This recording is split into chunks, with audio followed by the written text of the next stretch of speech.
ವತಿಯಿಂದ ಸರ್ಕಾರಕ್ಕೆ ಒಂದು ಧಿಕ್ಕಾರವನ್ನು ಕೂಗ್ತಕ್ಕಂತಹ ಕಾರ್ಯದಲ್ಲಿ ನಾವು ತೊಡಗಿದ್ದೇವೆ. ಕಾರಣ ಇಷ್ಟೇ, ನಮ್ಮ ಒಕ್ಕಲಿಗ ಜನಾಂಗದ ಮಹಾಗುರುಗಳಾಗಿರ್ತಕ್ಕಂತಹ ಪರಮ ಪೂಜ್ಯ ಶ್ರೀ ಚಂದ್ರಶೇಖರನಾಥ ಮಹಾಸ್ವಾಮೀಜಿಯವರ ವಿರುದ್ಧ ಇವತ್ತು ಪೊಲೀಸ್ ದಾಖಲೆಯನ್ನು ಮಾಡಿ ಕೇಸನ್ನು ಹಾಕಿ ಅವರ ವಿರುದ್ಧ FIR ಅನ್ನು ಫಿಕ್ಸ್ ಮಾಡಿ ಡಿಸೆಂಬರ್ 2ನೇ ತಾರೀಕು ಅವರನ್ನು ನ್ಯಾಯಾಂಗಕ್ಕೆ ಕರ್ತರ್ತಕ್ಕಂತಹ ಒಂದು ಕೆಲಸಕ್ಕೆ ಕೈ ಹಾಕಿರ್ತಕ್ಕಂಥದ್ದು ನಮ್ಮ ಜನಾಂಗಕ್ಕೆ, ಸಮುದಾಯಕ್ಕೆ, ನಾಡಿಗೆ ಅವಹೇಳನಕಾರಿ ಸಂಗತಿ ಆಗಿರ್ತಕ್ಕಂಥದ್ದನ್ನು ಈ ಸಂದರ್ಭದಲ್ಲಿ ನಾವು ಹೇಳ್ತಾ ಇದ್ದೇವೆ.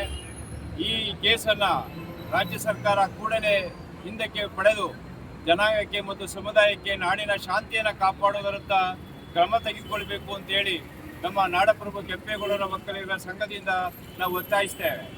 ಇವತ್ತು ಬಾಯಿ ತಪ್ಪಿ ಮಾತನಾಡಿರ್ತಕ್ಕಂತಹ ಒಂದು ಮಾತಿಗೆ ಸರ್ಕಾರ ಪೊಲೀಸ್ ಇಲಾಖೆಯನ್ನು ದೃಷ್ಟಿಕೊಂಡು ಆ ಮೂಲಕ ಕೇಸನ್ನು ಹಾಕಿರ್ತಕ್ಕಂಥದ್ದು ತಪ್ಪು ಅನ್ನುವುದನ್ನು ನಮ್ಮ ಕೆಂಪೇಗೌಡರ ಒಕ್ಕಲಿಗರ ಸಂಘ ಮತ್ತು ನಾಡಿನ ನಮ್ಮ ಒಕ್ಕಲಿಗ ಸಮುದಾಯ ತೀವ್ರವಾಗಿ ಖಂಡಿಸುತ್ತದೆ ಅಂತಕ್ಕಂತಹ ಒಂದು ಹೇಳಿಕೆಯನ್ನು ಈ ಸಂದರ್ಭದಲ್ಲಿ ಕೊಡಲಿಕ್ಕೆ ಇಷ್ಟಪಡ್ತೇವೆ.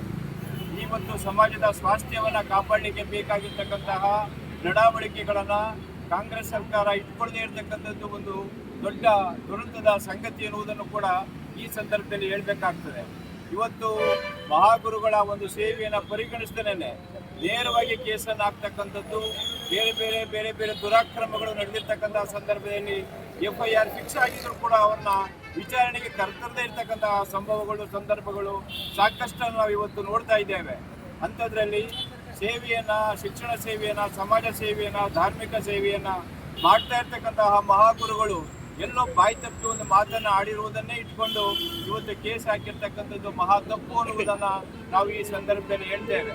ಹಾಗಾಗಿ ಸ್ವಾಮೀಜಿಯವರು ಈಗಾಗಲೇ ಕ್ಷಮೆಯನ್ನು ಯಾಚಿಸಿದ್ದಾರೆ, ವಿಷಾದವನ್ನು ವ್ಯಕ್ತಪಡಿಸಿದ್ದಾರೆ. ವಿಷಾದವನ್ನು ವ್ಯಕ್ತಪಡಿಸಿದರೂ ಕೂಡ ಸರ್ಕಾರ ಅವರ ಮೇಲೆ ಕೇಸ್ ಹಾಕಿರ್ತಕ್ಕಂಥದ್ದು ಎಷ್ಟರ ಮಟ್ಟಿಗೆ ಸರಿ ಎನ್ನುವುದನ್ನು ನಾವು ಪ್ರಶ್ನಿಸ್ತೇವೆ. ಹಾಗಾಗಿ ಸ್ವಾಮೀಜಿಯವರ ಮೇಲೆ ಆಗಿರ್ತಕ್ಕಂಥ ಈ ಅವಮಾನವನ್ನು ನಾವು ಸಹಿಸಿಕೊಳ್ಳಿಕ್ಕೆ ಆಗೋದಿಲ್ಲ. ಈಗಾಗಲೇ ಅನೇಕ ನಮ್ಮ ಮುಖಂಡರುಗಳು ಆಶ್ರಮಕ್ಕೆ ಭೇಟಿ ಕೊಟ್ಟು ಅವರಿಗೆ ಬೆಂಬಲವನ್ನು ವ್ಯಕ್ತಪಡಿಸಿದ್ದಾರೆ.